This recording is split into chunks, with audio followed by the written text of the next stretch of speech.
Alright, well, let me start with this before I introduce myself. This thing about leadership is a pathway. This is really one thing that I've taken away from this whole thing. That leadership is a pathway heading toward a goal. This presentation is basically my first steps into that pathway. My name is Joe Amundsen. I've been in Baltimore for 7 years. I was a 2004 corps member at Calverton Middle School, and I've been at Calverton ever since. So I think if anything else, like I am dedicated to a single purpose, and I really want to see that school become something. And that's where, like a lot of times, I feel like I want to move into leadership, but I've even had a few opportunities to maybe leave my school and go into AP positions, but it's something that I guess I don't know why, but I have something about this school. I think it was such a life-changing thing for me that I need to see it become successful. And so maybe I'm going to be there forever. I don't know, but I mean, my plan is eventually to move on, but I want to see something sustainable. And I think that about Teach for America, we need to have more sustainability in what we do. And so I'm trying to lead by example. I'll just tell you a little bit about my school. If you don't know about Calverton, we just partnered with Friendship Public Charter Schools this past year. And it was a trying year for us. So I feel like every year I've been really growing, and finally this year it was one of those slap in the face, we've got to take a step back.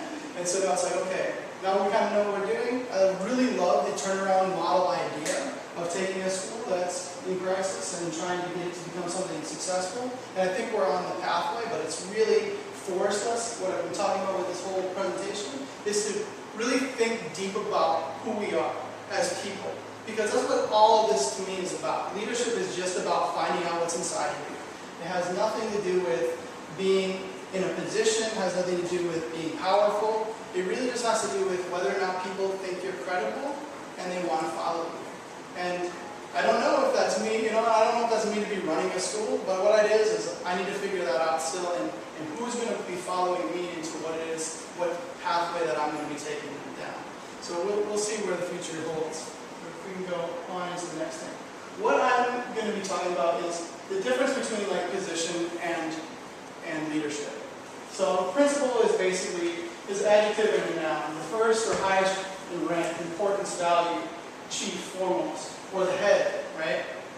To me, that doesn't. At one point, I was like, I want to be that, because I coming through college, I'm really into achievement. And I'm like, I want to be something when I grow up. And I really changed to the next thing, which is what is leadership?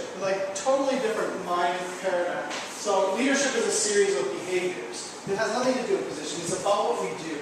So it is the belief that things can be better above anything else. So it is work.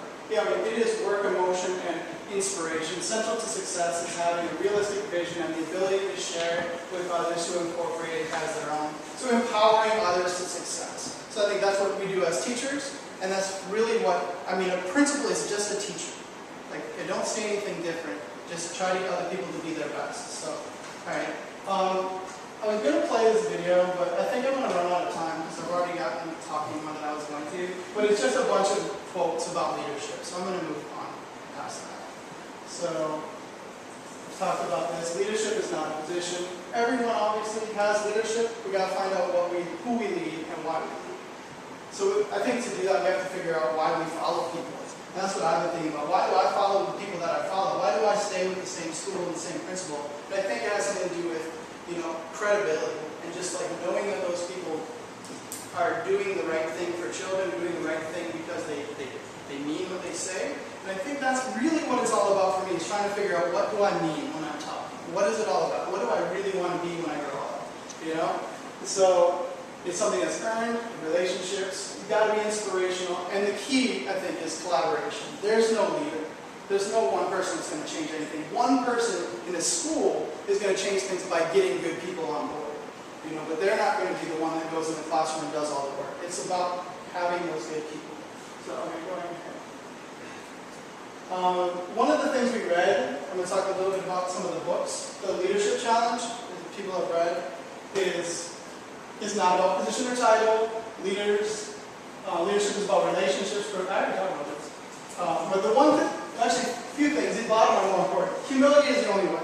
A leader can't be somebody who's boastful because it's not you. You're leading other people to be successful.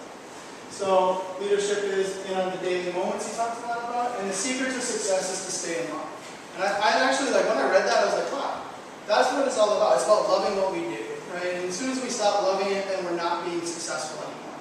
So that's why I guess I'm still at Calgary, because I still love that crazy school. And you know, eventually it's going to become what it needs to be. All right, go ahead.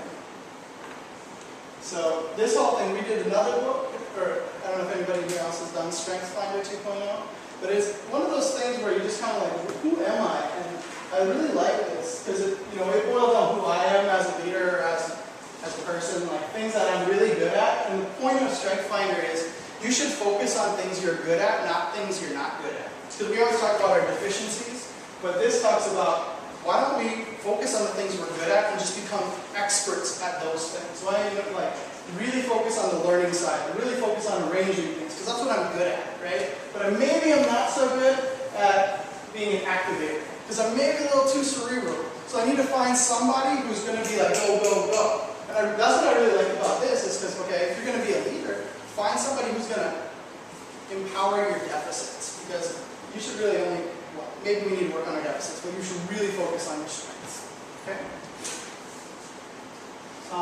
Going back to college, I was an ed major, social studies major, really wanted to change the world.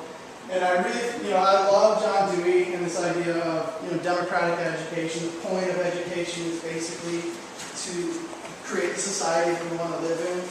And then I got really interested in core knowledge and thinking about the Common Core and all that other stuff that's coming up. I'm really excited about it. I'm going to be teaching the Writers' Workshop this coming year, so that's got me real excited about teaching things that matter again instead of just focusing on test prep. So a couple things. I think I want to marry these two things in whatever it is. So really having that foundational thing that I think everybody needs to have to become successful in our society, and having the purpose of it be to have a real solid democratic country. Right? So this is just my brainstorming list. I'm not done with it. I just think that the things that I want in my school has got to start with joy, and then everything else, you have it on your paper and you can look at it if you're interested. But I just think, whenever I come in these schools, this summer we got to go and travel to a lot of people's schools, the number one thing was just like people with this excitement for what they're doing. And I think those are the most successful people, because they're so dedicated, they're so excited, and people love, and they love their children, their families love coming, and that's what it needs to be about. So joy center. Okay, good. So I was just, again, my brainstorming list. What are my values? This goes back to the passion and joy for learning. But I mean, to be real, you have to be results oriented. I'm never going to be a leader in this world without having achievement. So other things that really stand out to me are competence. I feel like a lot of us have worked in the system where there's incompetent people, or we feel like they're incompetent, and I completely have. Like my first year, my principal told me, I had some serious management problems, and I said, okay, well, I really need help. So what is it? And she said, well, what you need to do is this. And that was the only advice I got from the whole year. So I just think we need to see people who have strategies, who have ideas on how to solve some of the problems that we're going through. And I think seeing competence just opens your mind to something a lot better. Right?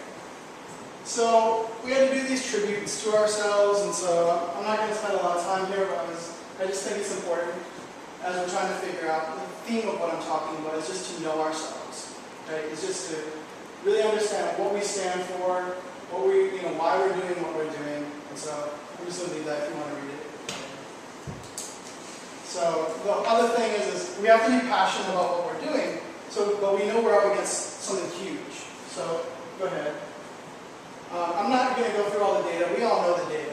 What the data says is, kids are falling off a cliff. They're not graduating from high school. And we can identify what the issues are. I think this one talks about 6th grade. This comes from the New Teacher Project, this BCTR slide. And if it's talking about failing in math, English, attending less than 80% of the time, receiving poor final behavior grade, whatever. We know we can track kids in 6th grade, and we know what's going to happen to them in the future. So part of that is just being strategic, because we can affect the future if we just become more strategic. Okay? And I'm not going to keep going with the same thing. We know what's going to happen to our children if we don't do the right thing. And ultimately, this is what it's all about.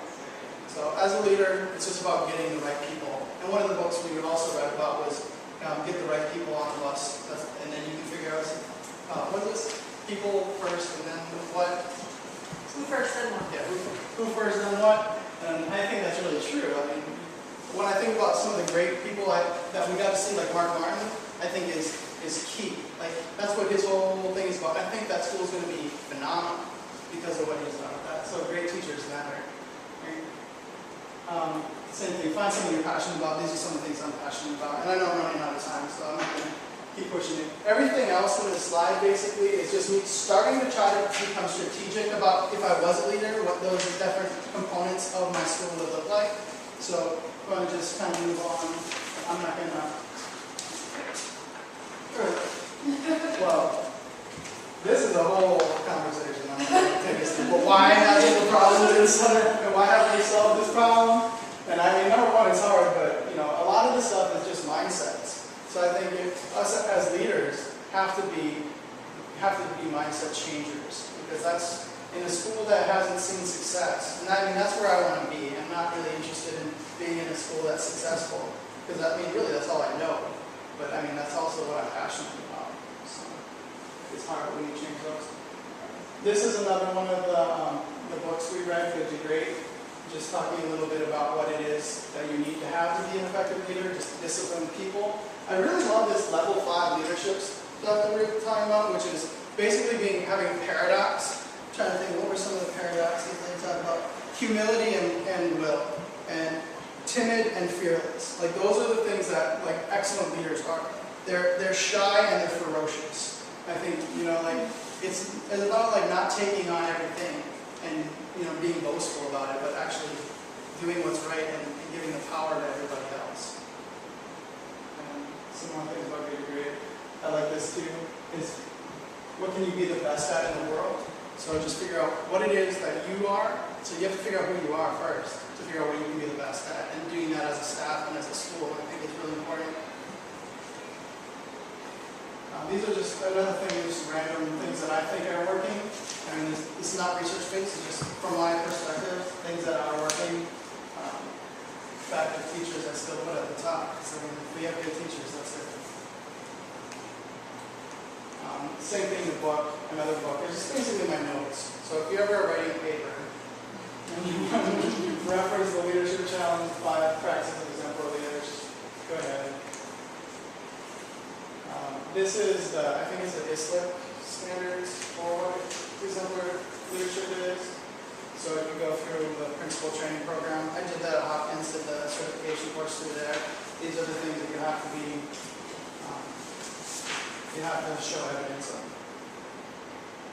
And again, my vision, I actually kind of like to have this as a bullet point of this, because my vision, and what I really think about vision is it has to do with the situation that you're in. I can't create a school until I know what the school is. So these are things that I really like, that I would want to bring into a vision conference with the staff that's there. But I really feel like the number one thing is involving all stakeholders. Like, I think you can't really get to this until you have that. And that's why I wanted to write a vision. I never got to it. So I was like, well, I'm not there yet. This is just my ideas. You want to jump in with a couple of questions?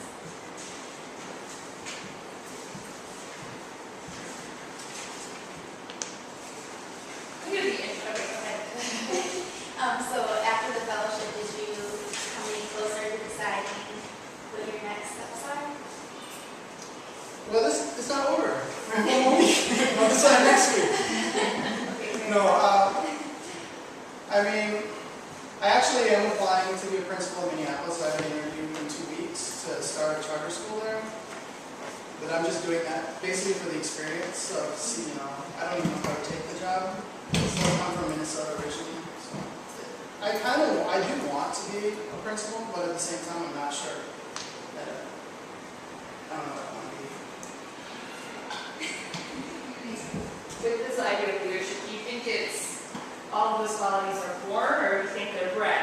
Like, where do you think good leadership comes from? No, it's definitely it's something you learn. Now, one of the things they talk about is if we train managers, there's a whole skill set of how you become a good manager. Leadership is the same thing.